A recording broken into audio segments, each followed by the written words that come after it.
हिमाचल प्रदेश आ चुका है news 18 India का कारवां। केंद्रीय मंत्री अनुराग ठाकुर आपको नजर आ रहे हैं, जो बिलासपुर में कैंपेन कर रहे हैं आखिरी चरण के लिए। मतदान ज़्यादा से ज़्यादा हो, लोगों को बीजेपी को वोट डालने के लिए प्रोत्साहित कर रहे हैं। और आज कार में सरकार में हमारे साथ मौजूद रहेंगे अनुराग जी।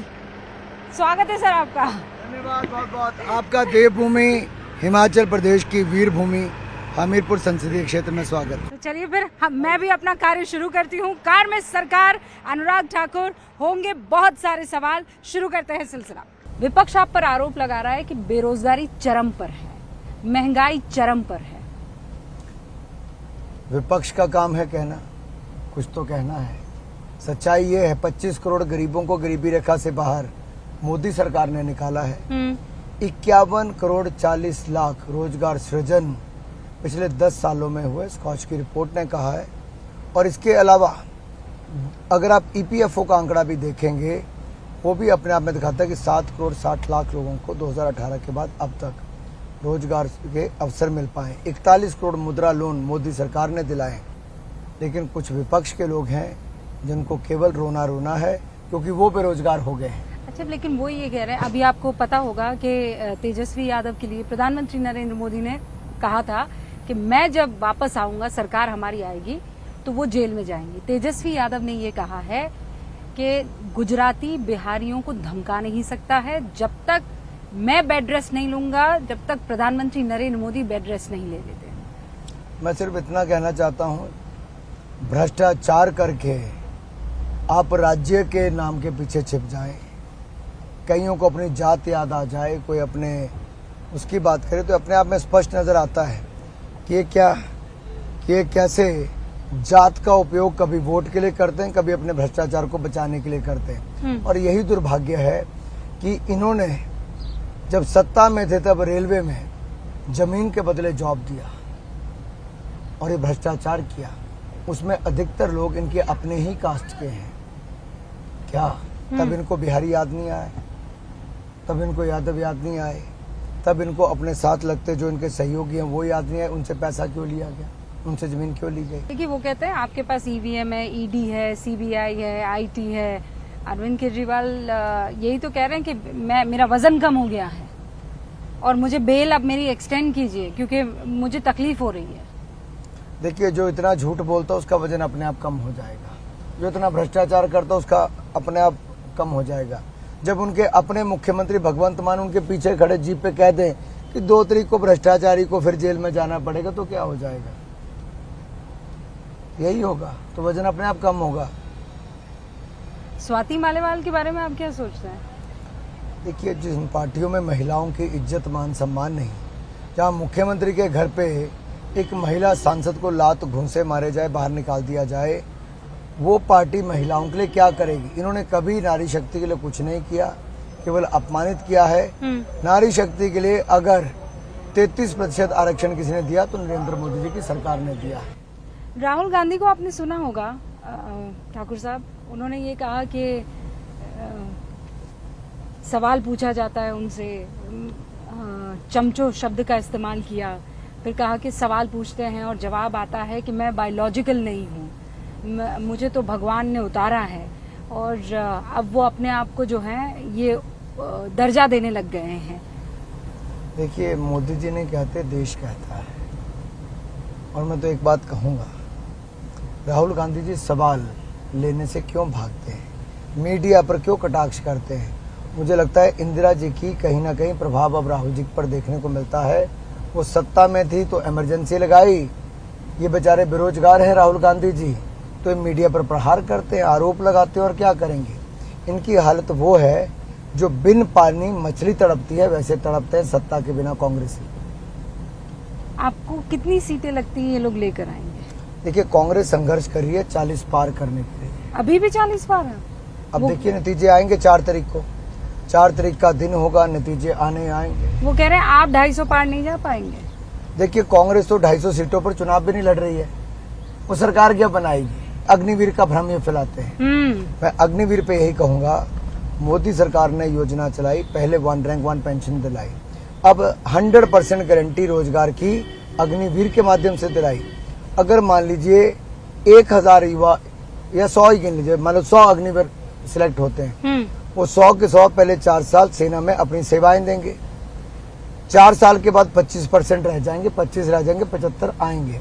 75 को लाखों रुपए इकट्ठा फंड मिलेगा और उन 75 को फिर रोजगार के अवसर सेंट्रल आर्म्ड पुलिस फोर्सेस, जो हमारी केंद्रीय रिजर्व पुलिस बल होते हैं, उनमें मिलेगा, हमारे सेंट्रल पब्लिक सेक्टर एंटरप्राइजेज में मिलेगा, हाँ।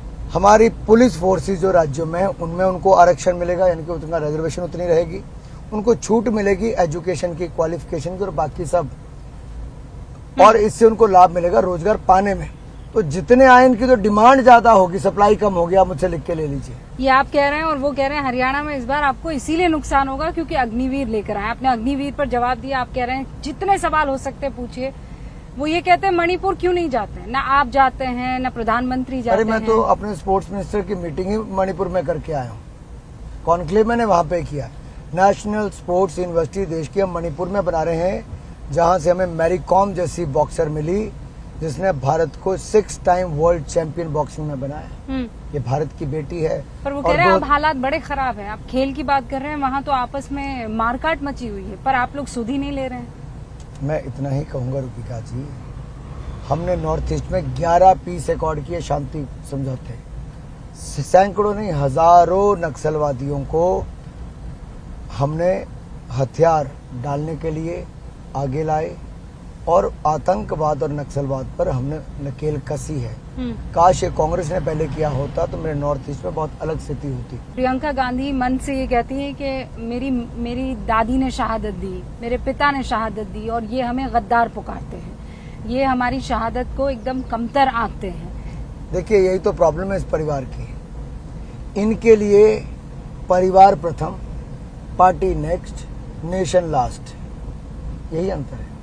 इनके Gandhi family first, party next and nation last. अच्छा, अरविंद केजरीवाल की पार्टी का भविष्य आप क्या देखते हैं? वो आरोप लगा रहे हैं कि आप उनकी पार्टी खत्म कर देना चाहते हैं क्योंकि वो सबसे बड़ा चैलेंज है। अपने आप ही खत्म होने को आ गई है। उनका शराब मंत्री जेल में, शिक्षा मंत्री जेल में, जेल मंत्री जेल में, उनका स्वास्थ्य मंत्री जेल में, उनका उप मुख्यमंत्री जेल में, उनका मुख्यमंत्री जेल में। अब बताओ बचा बाहर कौन? तो वो आपने किया है जो बाहर बचे हैं उनके ऊपर लात घूसे चला रहे हैं, और राज्यसभा की महिला सांसद के ऊपर। अब कल्पना कीजिए क्या हालत कर दी इस पार्टी की।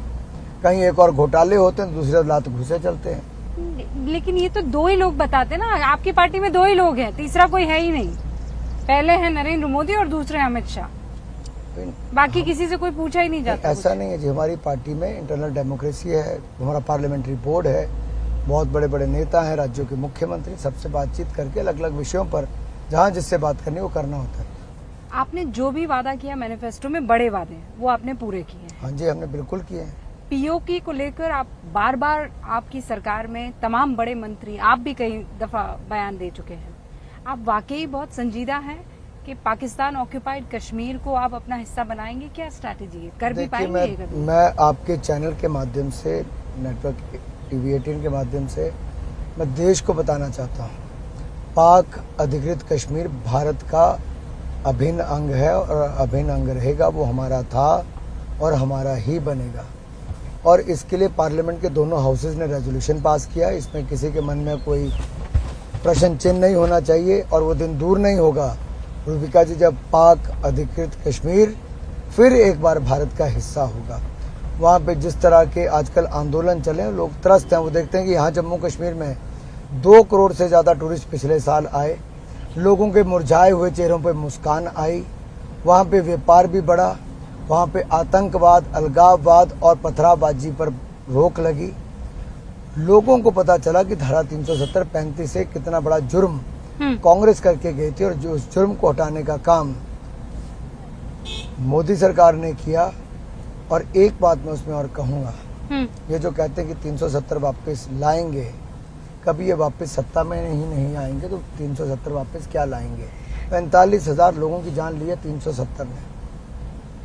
मैं कश्मीर गई थी और इस बार वाकई बहुत बदलाव देखा है। तो आप लोग चुनाव क्यों नहीं लड़े वहाँ पर?